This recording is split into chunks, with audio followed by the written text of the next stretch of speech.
J'ai découvert que rien dans la vie n'a de valeur à moins de prendre des risques. Rien du tout.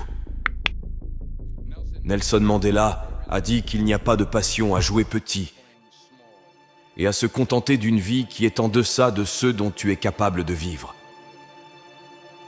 Maintenant, je suis sûr que dans tes expériences à l'école, en postulant à l'université, en choisissant ta majeure et en décidant de ce que tu veux faire dans la vie, on t'a probablement conseillé de t'assurer d'avoir un plan de secours, quelque chose sur quoi tu peux compter.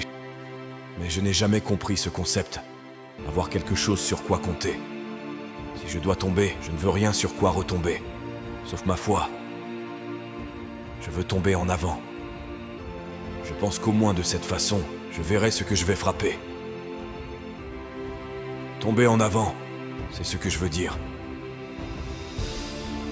Reggie Jackson a frappé 2600 fois au cours de sa carrière, le plus grand nombre de fois dans l'histoire du baseball. Mais on n'entend pas parler des retraits. Les gens se souviennent des coups de circuit. Tomber en avant. Thomas Edison a mené 1000 expériences ratées. Le saviez-vous? Je ne le savais pas. Parce que la 1000e et 1 était l'ampoule électrique. Tomber en avant. Chaque expérience ratée nous rapproche d'un succès. Tu dois prendre des risques. Et je suis sûr que tu l'as probablement déjà entendu. Mais je veux te parler de pourquoi c'est si important. J'ai 3 raisons et tu peux prendre ton iPhone. Tu vas échouer à un moment donné dans ta vie. Accepte-le. Tu vas perdre. Tu vas t'embarrasser. Tu vas être nul dans quelque chose. Il n'y a aucun doute là-dessus. Et je sais que ce n'est probablement pas un discours traditionnel pour une cérémonie de remise des diplômes, mais je te le dis, accepte-le, car c'est inévitable. Et je devrais le savoir. Dans le monde du cinéma, on échoue tout le temps.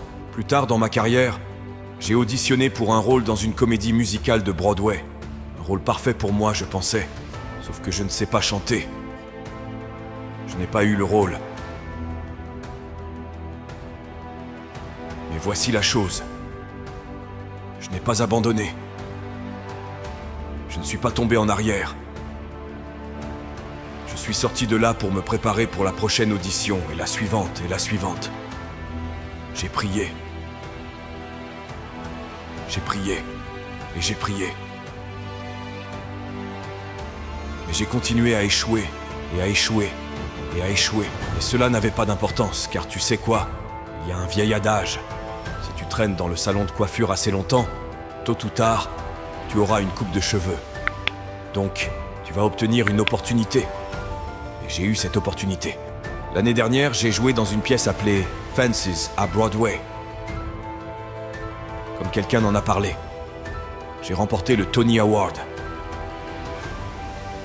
Et je n'ai pas eu à chanter d'ailleurs. Mais voici la cerise sur le gâteau. C'était au théâtre de la cour. C'était le même théâtre où j'avais échoué à ma première audition 30 ans auparavant. Le point, et je vais accélérer, c'est que chaque diplômé ici aujourd'hui a la formation et le talent pour réussir. Mais as-tu le courage d'échouer? Voici mon deuxième point sur l'échec. Si tu n'échoues pas, tu n'essayes même pas. Je le répéterai. Si tu n'échoues pas, tu n'essayes même pas. Ma femme m'a dit cette excellente expression. Pour obtenir quelque chose que tu n'as jamais eu, tu dois faire quelque chose que tu n'as jamais fait. Les Brown, le conférencier motivant, a fait une analogie à ce sujet. Imagine que tu es sur ton lit de mort et autour de ton lit de mort se tiennent les fantômes représentant ton potentiel inaccompli. Le fantôme des idées que tu n'as jamais mises en pratique, le fantôme des talents que tu n'as pas utilisés, et ils se tiennent autour de ton lit en colère, déçus et contrariés. Ils disent que nous sommes venus à toi parce que tu aurais pu nous donner vie, disent-ils. Et maintenant, nous devons aller ensemble à la tombe. Alors je te demande aujourd'hui, combien de fantômes seront autour de ton lit quand ton heure viendra? Tu as investi beaucoup dans ton éducation, et les gens ont investi en toi. Et laisse-moi te dire, le monde a besoin de tes talents, et cela plus que jamais. Je reviens d'Afrique, comme il y a 2 jours, donc si je divague, c'est parce que j'ai le décalage horaire. Je reviens d'Afrique du Sud, c'est un beau pays, mais il y a des endroits là-bas avec une pauvreté terrible qui ont besoin d'aide. Et l'Afrique n'est que la pointe de l'iceberg. Le Moyen-Orient a besoin de ton aide, le Japon a besoin de ton aide, l'Alabama a besoin de ton aide, le Tennessee a besoin de ton aide, la Louisiane a besoin de ton aide, Philadelphie a besoin de ton aide. Le monde a besoin de beaucoup de choses et nous en avons besoin de toi. Vraiment. Nous avons besoin de toi, jeune. Car rappelle-toi ceci, tu dois y aller. Tu dois donner tout ce que tu as. Que ce soit ton temps, ton talent, tes prières ou tes trésors. La question est celle-ci. Que feras-tu avec ce que tu as ? Je ne parle pas de combien tu as. Certains d'entre vous sont des majors en commerce. D'autres sont des théologiens, des infirmières, des sociologues. Certains d'entre vous ont de l'argent, d'autres ont de la patience, de la gentillesse, de l'amour. Certains d'entre vous ont le don de supporter longtemps, peu importe ce que c'est, quel que soit ton don. Que feras-tu avec ce que tu as ?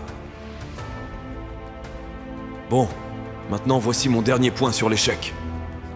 Parfois, l'échec est la meilleure façon de comprendre où tu vas. Ta vie ne suivra jamais un chemin droit. J'ai commencé à l'université Fordham en tant qu'étudiant en pré-médecine. J'ai suivi un cours appelé morphogenèse cardiaque. Je ne pouvais pas le lire, je ne pouvais pas le dire, je ne pouvais certainement pas le réussir. Alors j'ai décidé de passer en pré-droit, puis en journalisme, et sans orientation académique, mes notes ont pris leur propre direction. J'avais une moyenne de 1,8 un semestre. Et l'université m'a très poliment suggéré qu'il serait peut-être préférable de prendre un peu de temps libre. J'avais 20 ans. J'étais au plus bas. Et puis un jour, je me souviens de la date exacte, le 27 mars 1975, j'aidais ma mère dans son salon de beauté. Ma mère possédait un salon de beauté à Mont-Vernon, et il y avait cette vieille femme considérée comme l'une des aînées de la ville. Je ne la connaissais pas personnellement, je me regardais dans le miroir, et à chaque fois que je regardais dans le miroir, je pouvais la voir derrière moi. Et elle me fixait, continuait de me regarder. Chaque fois que je la regardais, me lançait ces regards étranges. Alors elle a finalement retiré le séchoir de sa tête. Elle a dit quelque chose que je n'oublierai jamais. Tout d'abord, elle a dit « Quelqu'un me donne une feuille de papier ». Elle a dit « Jeune garçon, j'ai une prophétie. Une prophétie spirituelle. » Elle a dit que tu vas parcourir le monde et parler à des millions de personnes. Maintenant, garde à l'esprit que j'avais 20 ans. J'avais abandonné l'école. En fait, sage, je pensais peut-être qu'elle avait quelque chose dans sa boule de cristal à propos de moi retournant à l'école à l'automne prochain. Mais peut-être qu'elle avait vu juste, car plus tard cet été-là, tout en travaillant comme conseiller au camp YMCA dans le Connecticut, nous avons organisé un spectacle de talent pour les campeurs. Et après le spectacle, un autre conseiller est venu me voir et m'a demandé si j'avais déjà pensé à jouer. Tu es doué pour ça. Alors quand je suis revenu à Fordham cet automne-là, je suis entré et j'ai changé ma majeure une fois de plus pour la dernière fois. Et dans les années qui ont suivi, tout comme cette femme l'avait prophétisé, j'ai parcouru le monde et j'ai parlé à des millions de personnes à travers mes films. Des millions qui, jusqu'à ce jour, ne pouvaient pas me voir. Et jusqu'à ce jour, je ne pouvais pas les voir. Ils ne pouvaient pas voir le vrai moi. Mais je te vois aujourd'hui. Et je suis encouragé par ce que je vois. Et je suis renforcé par ce que je vois. Et j'aime ce que je vois. Parce que prendre des risques ne concerne pas seulement la recherche d'un emploi.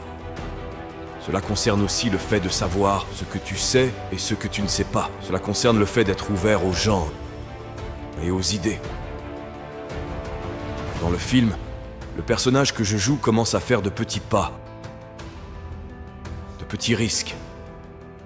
Très, très lentement. Il commence à surmonter ses peurs. Et finalement, son cœur se remplit d'amour. Et je ne peux pas penser à un meilleur message alors que nous te lançons aujourd'hui non seulement à prendre des risques, mais aussi à être ouvert à la vie, à accepter de nouveaux points de vue et à être prêt à accepter de nouvelles opinions, à être prêt à parler lors d'une cérémonie de remise des diplômes dans l'une des meilleures universités du pays, même si tu es mort de peur. Bien que cela puisse être effrayant, cela sera également gratifiant car les risques que tu prends, les personnes que tu rencontres, les personnes que tu aimes, la foi que tu as, voilà ce qui va te définir. Alors, membre de la promotion 2011, c'est ta mission. Lorsque tu quittes les confins amicaux de Philadelphie, ne sois jamais découragé. Ne retiens rien. Donne tout ce que tu as. Et lorsque tu tombes tout au long de la vie, souviens-toi de ceci. Tombe en avant.